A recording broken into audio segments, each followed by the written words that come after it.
Assalamualaikum warahmatullahi wabarakatuh.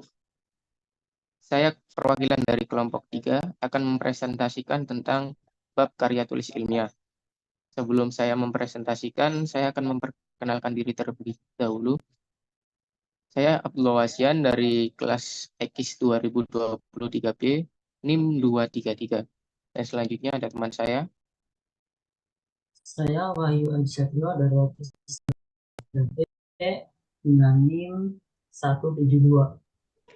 Saya Dwi Kurnia Wulandari dari kelas X 2023B dengan NIM 221. Saya Faza Ainunisa dari X 2023B NIM 005. Saya Taufa Nabila dari X 2023B NIM 071. Saya Nabila Rama Febrianti dari X 2023B dengan NIM 248.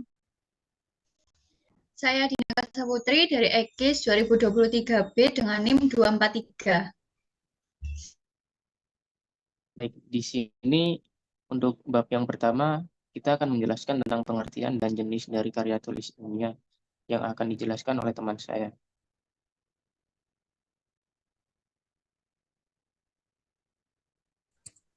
Pengertian karya ilmiah. Karya ilmiah merupakan karya tulis yang penyusunan dan penyajiannya didasarkan pada kajian ilmiah. Cara kerja penyusun dan penyajian karya ini studi pustaka dan studi lapangan. Next. Adapun menurut para ahli, menurut Broto Wijoyo, ilmiah ialah karangan ilmu pengetahuan yang menyajikan fakta dan dibuat dengan menggunakan metodologi penulisan yang baik dan benar.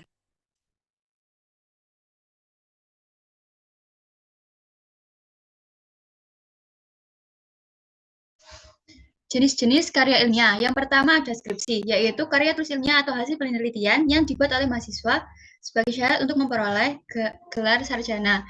Yang kedua tesis, yaitu KTI atau hasil penelitian lebih mendalam yang dibuat oleh mahasiswa sebagai syarat untuk memperoleh gelar magister. Yang ketiga disertasi, yaitu KTI atau hasil penelitian yang lebih kompleks dan mendalam yang dibuat oleh mahasiswa sebagai syarat untuk memperoleh gelar doktor. Next.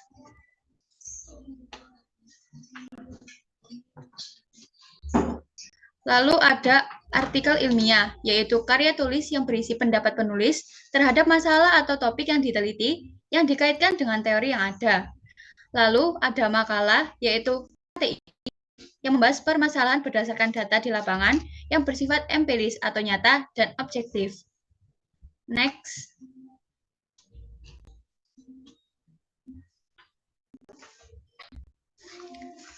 Lalu ada paper, yaitu karya tulis ilmiah yang berupa hasil penelitian atau analisis terhadap suatu topik tertentu yang diambil dalam jurnal ilmiah yang disajikan dalam konferensi ilmiah.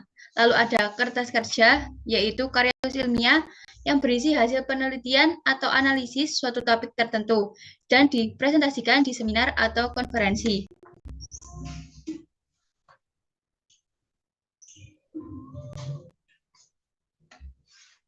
Oke, selanjutnya itu ada sistem karya ilmiah resmi dan resmi. Nah, pertama itu ada sistematika karya ilmiah resmi. Nah, secara garis besar dalam karya ilmiah resmi terdapat bagian-bagian pembuka. Yang pertama itu ada pembuka, yang kedua itu ada isi, yang ketiga ada penutup. Nah, pada bagian pembuka ini terdiri atas halaman judul, halaman pengesahan, halaman persembahan, dan moto, kata pengantar, daftar isi, daftar tabel atau gambar, dan daftar istilah dan singkatan. Bagian isi terdiri dari pendahuluan landasan teori, metode penelitian, hasil dan pembahasan, dan simpulan dan implikasi. Bagian penutup terdiri atas daftar rujukan dan lampiran. Nah, selanjutnya pada halaman pembuka ini terdapat halaman judul. Halaman judul yaitu merupakan gambaran dari halaman judul depan. Hal-hal yang perlu diperhatikan dalam halaman judul itu, yang pertama halaman judul itu, judul harus ditulis dengan huruf kapital. Terus yang kedua itu harus ada logo dari lambang lembaga atau instansi. Terus selanjutnya ada nama penulis yang ditulis lengkap. Terus yang terakhir itu ada nama lembaga. Selanjutnya ada halaman persetujuan. Nah, halaman persetujuan berisi pemberian persetujuan dari pembimbing. Jika karya ilmiah ini berupa tugas akhir seperti proposal, karya ilmiah, tesis, atau disertasi. Selanjutnya ada halaman pengesahan. Halaman pengesahan memuat dari pihak-pihak terkait dengan karya ilmiah atau hasil tersebut. Nah, halaman ini merupakan halaman memuat tanda tangan dari penguji. Jika karya ilmiah itu berupa tugas akhir, sama seperti kayak proposal, skripsi, tesis, atau disertasi. Oke, selanjutnya ada moto atau persembahan. Halaman moto biasanya berupa kata-kata mutiara yang diambil dari berbagai sumber, termasuk kitab suci atau dari penulis sendiri. Nah, halaman ini itu bersifatnya opsional, artinya tidak selalu ada dalam karya tulis ilmiah. Selanjutnya ada prakata. Nah, prakata ini untuk menyambungkan pemikiran pembaca dengan isi penulisan. Nah, idealnya prakata ini berisi perihal berbagai fenomena atau pernyataan yang mengarah pada temuan dalam tulisan. Daftar isi. Daftar isi berguna untuk memudahkan pencarian hal-hal yang dihaki oleh pembaca. Oleh karena itu, pada nomor halaman dalam daftar isi ini harus sesuai dengan nomor halaman dalam tubuh karangan. Selanjutnya ada daftar tabel atau gambar. Nah, dihadirkan untuk memberikan kemudahan bagi penulis maupun bagi pembaca membantu pemahaman isi yang dimaksud. Perlu diperhatikan, hendaknya tabel atau bagian atau gambar disajikan dalam satu halaman atau halaman yang tidak bersambung, kecuali pada kasus-kasus tertentu. Namun tidak semua tulis ilmiah atau penelitian mencantumkan tabel atau bagian atau gambar ini. Terus selanjutnya ada daftar istilah yang perlu diperhatikan dalam penulisan istilah atau istilah asing atau singkatan, yaitu keumuman atau kelaziman. Untuk istilah asing, sebisa-bisanya dikurangi dengan cara mencari padanan dalam bahasa Indonesia. Terdapat istilah yang dimaksud. Terus yang terakhir dalam buku ini yaitu abstrak, yaitu rangkuman keseluruhan isi tulisan. Bentuknya paling mudah dikenali karena selalu ditulis dengan spasi tunggal menggunakan 50-200 kata. Abstrak ini memuat latar belakang masalah penelitian, terus ada metode yang digunakan, dan hasil penelitian. Sebaiknya abstrak ini itu ditulis dalam satu alinea dan ditulis dalam bahasa Inggris. Okay, next. Baik, untuk sistematika dari karya tulis ilmiah resmi, yang selanjutnya ada dari isi.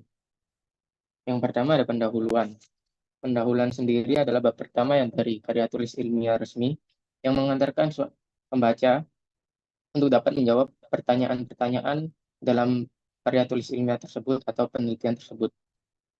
Pendahuluan adalah bab pertama dari karya ilmiah resmi yang mengantarkan pembaca untuk menguraikan dan latar belakang dari penelitian diikuti dengan rumus serta tujuan masalah serta rencana pemecahan dari penelitian tersebut. Adapun beberapa bagian dari pendahuluan yaitu ada pertama latar belakang. Latar belakang sendiri merupakan suatu isi dari penulis yang dapat meyakinkan pembaca untuk mengapa suatu penelitian tersebut perlu dilakukan. Dan untuk yang selanjutnya ada rumusan masalah. Rumusan masalah sendiri merupakan upaya untuk menyatakan suatu kumpulan pertanyaan atau masalah-masalah yang akan dipecahkan dari penelitian tersebut. Dan selanjutnya ada tujuan penelitian. Tujuan penelitian sendiri merupakan tujuan dari penulis untuk memecahkan rumusan masalah-masalah dari suatu penelitian yang akan dilakukan. Dan yang terakhir dari bab pendahuluan yaitu ada manfaat penelitian.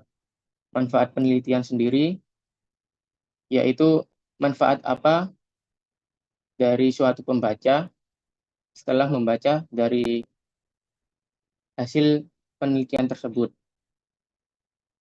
Dan untuk isi selanjutnya yaitu ada landasan teori. Landasan teori sendiri adalah hasil telaah peneliti terhadap beberapa teori yang berhubungan dengan topik penelitiannya. Landasan teori sendiri sangat penting pada suatu penelitian. Landasan teori sendiri adalah kumpulan teori-teori yang pernah dibaca oleh suatu penulis dan merupakan hal-hal atau topik yang perlu ditampilkan dalam suatu landasan teori, dan hendaknya hal-hal tersebut sesuai dengan judul dari penelitian tersebut. Dan selanjutnya ada yang ketiga, metode penelitian. Metode penelitian sendiri secara umum terdiri dari pendekatan penelitian, sumber data, dan data penelitian, teknik pengumpulan data, serta teknik analisis dari data. Untuk pendekatan penelitian sendiri merupakan pendekatan yang digunakan oleh penulis untuk melakukan suatu penelitian tersebut dan merupakan alasan-alasan singkat mengapa penelitian tersebut dilakukan. Dan untuk sumber data dan data penelitian merupakan tempat atau lokasi yang akan diteliti oleh suatu penulis. Untuk teknik pengumpulan data adalah teknik semacam observasi atau wawancara ataupun angket yang akan digunakan oleh penulis untuk mendapatkan suatu data sebagai data suatu penelitian. Dan yang terakhir ada teknik analisis data. Pada bagian ini menguraikan proses pelacakan serta pengaturan secara sistematis dari transkripsi wawancara ataupun angket sebagai bahan agar peneliti dapat menyajikan suatu jawaban atau temuannya dalam penulisan suatu penelitian. Next. Dan ada hasil dan pembahasan. Hasil penelitian dapat digabung dengan pembahasan menjadi hasil dan pembahasan. Pemisahan atau penggabungan kedua ini bergantung pada keadaan data dan kedalaman pembahasannya sesuai dengan arahan pembimbing. Hasil dan pembahasan sendiri itu tidak bisa menjadi suatu kesamaan. Untuk hasil merupakan bab hasil dan bab pembahasan merupakan bab pembahasan itu sendiri. Dan bab pembahasan dibagi menjadi dua lagi, yaitu satu, kemauan, minat, dan kesenangan. Dan yang kedua, pembimbing, yaitu berupa tesis, tugas akhir, ataupun skripsi.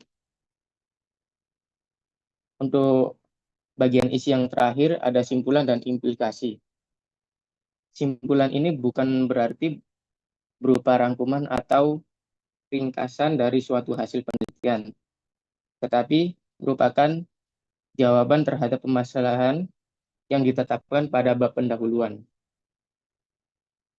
Next.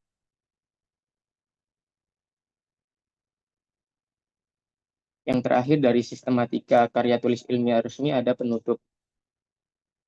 Yang pertama, daftar rujukan. Daftar rujukan sendiri adalah suatu kumpulan buku atau sumber lain yang benar-benar diacu oleh penulis sebagai rujukan suatu sumber penulisan karya tulis. Dan yang kedua ada lampiran. Lampiran sendiri merupakan berkas-berkas yang sesuai dengan keperluan dan mendukung penguatan suatu penelitian atau tulisan. Dan tidak semua berkas tentang tulisan yang dicantumkan itu harus dicantumkan karena hanya akan memperbanyak jumlah halaman dan akan berdampak negatif terhadap biaya yang harus dikeluarkan oleh suatu penulis atau peneliti. Next.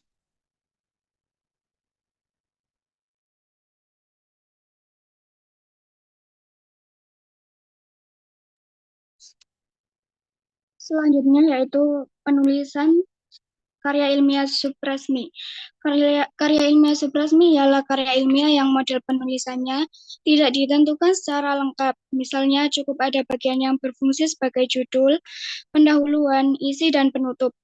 Bagian-bagian tersebut tidak harus dieksplisitkan dengan kata yang sama, yakni judul, pendahuluan, isi, dan penutup, tetapi dapat juga dengan kata lain yang berfungsi sama. Selain itu, dapat juga ditambahkan daftar rujukan dan lampiran. Next.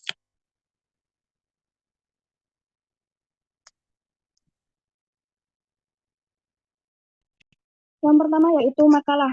Makalah merupakan kertas kerja yang disampaikan atau dibawakan pada suatu kegiatan ilmiah seperti seminar, simposium, diskusi, dan jenisnya. Berdasarkan sifat dan jenis penalaran, makalah dibagi menjadi 3, yaitu yang pertama makalah deduktif, dan yang kedua makalah induktif, dan yang terakhir yaitu makalah campuran. Next.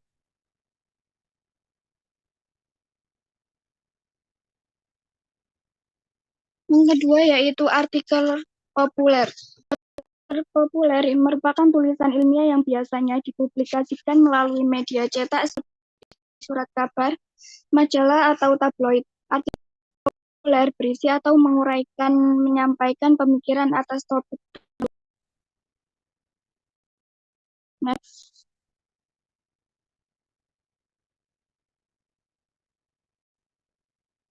Secara garis besar, makalah terdiri atas bagian awal. Bagian awal ini berisi tentang halaman sampul. Yang harus ada halaman ini adalah judul makalah, keperluan atau maksud penulisan makalah, dan tempat serta penulisan makalah. Dan yang kedua yaitu daftar isi. Daftar isi berfungsi memberikan panduan dan gambaran tentang garis besar isi makalah.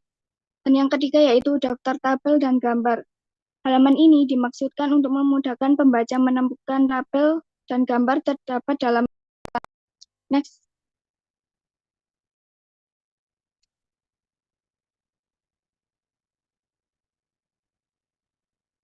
Selanjutnya yaitu bagian inti. Bagian inti ini terdapat pendahuluan.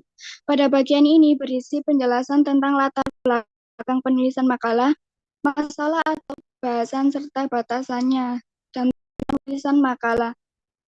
Selanjutnya yaitu isi. Bagian ini berisi bahasan topik masalah. Bagian isi akan mencerminkan tingkat kualitas makalah sekaligus penulisannya. Penulis menyampaikan bahasa secara tuntas dan mendalam. Dan yang terakhir yaitu penutup. Bagian ini merupakan simpulan atau rangkuman dari pembahasan topik makalah. Next.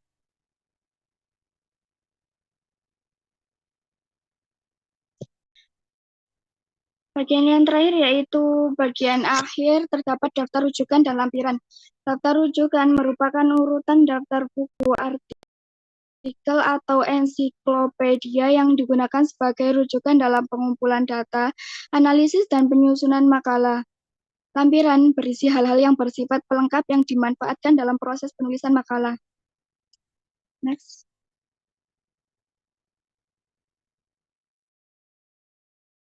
Kemudian langkah-langkah apa saja yang dilakukan untuk penulisan karya ilmiah? Langkah yang pertama ada persiapan. Nah, dalam persiapan sendiri kita perlu untuk melakukan pemilihan topik. Topiknya sendiri harus topik yang baru, menarik, dan juga bermanfaat. Kemudian yang kedua ada pembatasan topik, agar topik kita itu tidak kemana-mana pembahasannya. Kemudian yang ketiga ada pengumpulan pustaka. Yang keempat ada penentuan tujuan dan maksud. Yang kelima ada penyusunan kerangka. Langkah yang selanjutnya adalah pengumpulan data, di mana pengumpulan data dilakukan untuk memperoleh informasi yang dibutuhkan dalam rangka mencapai tujuan.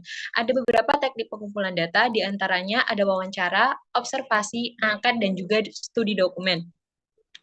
Kemudian langkah yang ketiga adalah analisis data. Analisis data adalah metode dalam memproses data yang telah dikumpulkan menjadi informasi, dan juga saat melakukan suatu penelitian kita perlu menganalisis data agar data tersebut mudah untuk dipahami. Next.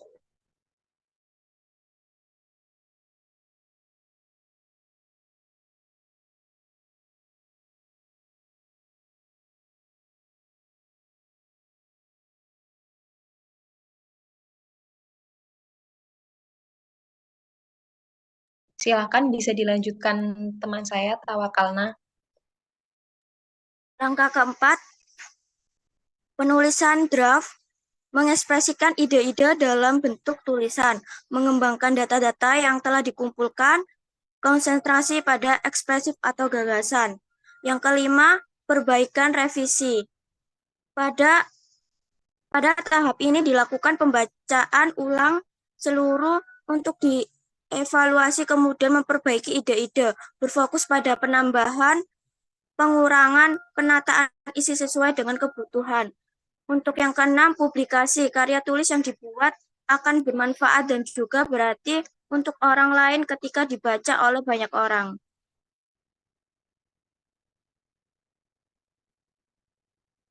Baik, terima kasih. Dan sekian dari kelompok saya.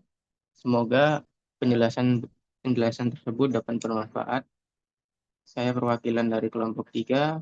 Mohon maaf jika ada salah kata. Terima kasih. Wassalamualaikum warahmatullahi wabarakatuh.